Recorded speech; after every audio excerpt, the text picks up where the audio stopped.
നമസ്കാരം. മുഖ്യമന്ത്രിയുടെ മകൾ വീണ വിജയന്റെ വിദേശയാത്രയിലെ ദുരൂഹ ഇടപാടുകൾ സാബു എം ജേക്കബിന്റെ കയ്യിലുണ്ടെന്നാണ് സൂചന.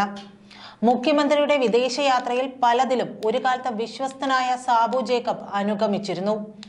തൃക്കാക്കര ഉപതെരഞ്ഞെടുപ്പ് സമയത്ത് 30 ലക്ഷം രൂപയാണ് സാബു ജേക്കബിന്റെ കമ്പനി CPM-ന് നൽകിയത് എന്ന കണക്കുകൾ അടുത്തിടെ പുറത്തു വരികയും ചെയ്തിരുന്നു. CMRL കമ്പനി മാത്രമല്ല വീണ വിജയന് മാസപ്പടി നൽകിയതെന്നും ചാരിറ്റബിൾ ഓർഗനൈസേഷൻ ഉൾപ്പെടെ 8ഓളം സ്ഥാപനങ്ങൾ വീണ വിജയന് മാസപ്പടി നൽകിയെന്നും സീരിയസ് ഫ്രോഡ് ഇൻവെസ്റ്റിഗേഷൻ ഓഫീസ് അന്വേഷണത്തിൽ കണ്ടെത്തിയിരുന്നു. റിപ്പോർട്ടിൽ ഇതിനെക്കുറിച്ച് വിശദമായി വ്യക്തമാക്കിയിട്ടുമുണ്ട്.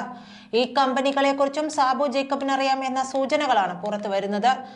അന്വേഷണത്തിൽ കണ്ടെത്തിയ 8 കമ്പനികൾ മാത്രമല്ല, നിരവധി കമ്പനികൾ വീണയ്ക്ക് മാസപ്പടി നൽകിയെന്ന വാർത്തകളാണ് പുറത്തുവരുന്നത്.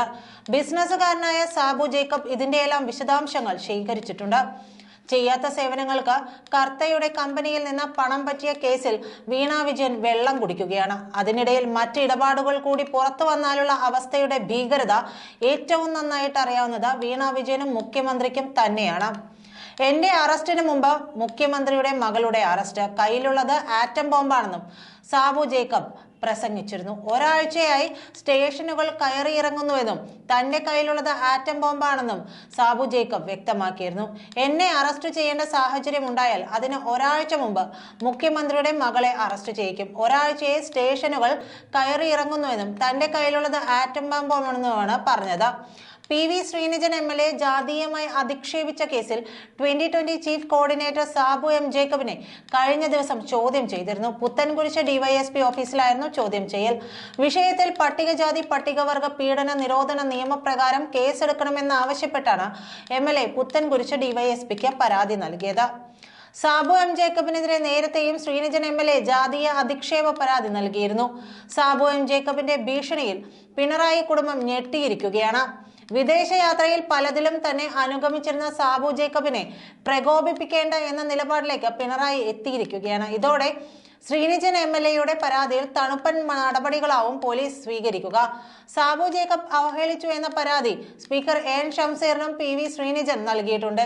ഈ പരാതിയിൽ സാബു എം ജേക്കബിനെ നിയമസഭാ സമിതിക്ക് മുമ്പാകെ വിളിച്ചു വരുത്താനും ആലോചനയുണ്ടായിരുന്നു. അറസ്റ്റ് ഏത് നിമിഷവും ഉണ്ടാകും എന്ന വിവരം സാബു ജേക്കബിന് ലഭിച്ചിരുന്നു. അതോടെയാണ് ആവനാഴിയിലെ ഏറ്റവും മികച്ച അസ്ത്രം വീണ വിജയൻ പ്രയോഗിക്കാൻ സാബു ജേക്കബ് ഒരുമ്പെട്ടത്. ബിസിനസ്സുകാരനായ സാബു ജേക്കബിൽ നിന്ന് മുഖ്യമന്ത്രി ഇങ്ങനെയൊരു നീക്കം പ്രതീക്ഷിച്ചതുമില്ല. വീണയെ രക്ഷിക്കാനുള്ള അണിയറ നീക്കങ്ങൾ നടക്കുമ്പോൾ സാബു ജേക്കബിന്റെ ആറ്റം ബോംബ് താങ്ങാനുള്ള ശേഷി മുഖ്യമന്ത്രിക്കില്ല തന്നെ. ക്ലിഫ് ഹൗസിന്റെ മോന്തായത്തിലാകും ആ ആറ്റം ബോംബ് പതിക്കുക എന്ന് പിണറായിക്ക് നന്നായിട്ടറിയാം. സാബു ജേക്കബിനെ തണുപ്പിക്കാനുള്ള ചുമതല മന്ത്രി P രാജീവിനെ ഏൽപ്പിച്ചിരിക്കുകയാണ് ഇപ്പോൾ പിണറായി. CMRL-മായി മാത്രമല്ല, അതിനപ്പുറമുള്ള ഇടപാടുകൾ വീണയുടെ കമ്പനി നടത്തിയിട്ടുണ്ടാകാം. ഉത്തരവാദിത്തപ്പെട്ട ഒരു പൊതുപ്രവർത്തകൻ എന്ന നിലയിൽ വീണ ചെയ്ത നിയമവിരുദ്ധ നടപടി കോടതിയുടെ മുന്നിൽ കൊണ്ടുവരികയാണ് സാബു ചെയ്യേണ്ടത്. അല്ലാതെ സ്വന്തം അറസ്റ്റ് ഒഴിവാക്കാനായി, മുഖ്യമന്ത്രിയെ പ്രതിരോധത്തിലാക്കാനായി ഇത്തരം നിയമവിരുദ്ധ പ്രവർത്തനങ്ങൾ മറച്ചു വയ്ക്കുകയല്ല. 2020യുടെ ജനവിശ്വാസം കൂടുന്നതിനും നാട് മുടിപ്പിക്കാനായി ഭരിക്കുന്നവരുടെ കൊള്ളരുതായ്മകൾ പുറത്തു കൊണ്ടുവരുന്നതിനും സാബു എം ജേക്കബ് തയ്യാറാകേണ്ടതുണ്ട്. വീണ ചെയ്യുന്ന നിയമവിരുദ്ധ പ്രവർത്തനങ്ങൾക്ക് അർഹിക്കുന്ന ശിക്ഷ ലഭിക്കണം. ആ രീതിയിൽ കാര്യങ്ങൾ മുന്നോട്ട് പോയാൽ കൈയിട്ട് വാരുന്ന എല്ലാവർക്കും ഭയമുണ്ടാകും. നികുതി പണവും അല്ലാതെയുള്ള പണവും കൈയിട്ട് വാരാൻ ഇക്കൂട്ടർ മടിക്കും. അങ്ങനെയൊരു സാഹചര്യം ഉണ്ടായാലേ തകർന്നടിഞ്ഞ സമ്പദ് വ്യവസ്ഥയിൽ നിന്നും വികസന മുരടിപ്പിൽ നിന്നും കേരളത്തിന് കരകയറാനാകൂ. സാബുവുമായി ഏറ്റുമുട്ടലിനില്ല. കാലിൽ വീണ് മാപ്പിരക്കാനാണ് പിണറായിയുടെ തീരുമാനം. സാബുവിനെ പിണക്കുന്നത് വലിയ രീതിയിൽ ദോഷം ചെയ്യുമെന്ന് ഇവർക്കറിയാം. സാബുവോ അദ്ദേഹത്തിന്റെ പാർട്ടിയോ അഴിമതിയുടെ കറപുരളാത്ത ഗണത്തിലുള്ളതാണ്.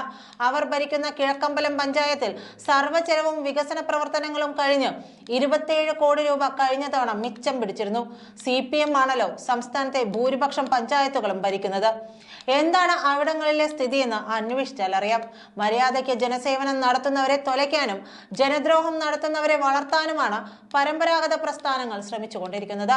പിണറായി വിജയൻ അധികാരത്തിലേറും മുമ്പ് വരെ രാഷ്ട്രീയ ഭേദമന്യേ എല്ലാവരും പറഞ്ഞിരുന്ന ഒരു കാര്യമുണ്ട്. മക്കളെ എങ്ങനെ വളർത്തണം, ഭാര്യയെ എങ്ങനെ നിർത്തണം എന്നൊക്കെ പിണറായിയെ കണ്ടുപിടിക്കണമെന്ന്. കോടിയേരിക്ക് അതിനുള്ള കഴിവില്ലെന്നും ഇന്നിപ്പോൾ കോടിയേരിയുടെ മക്കളെ വെല്ലുന്ന തരത്തിലാണ് വീണയുടെ സാമ്രാജ്യം വളർന്നിരിക്കുന്നത്. നന്ദി.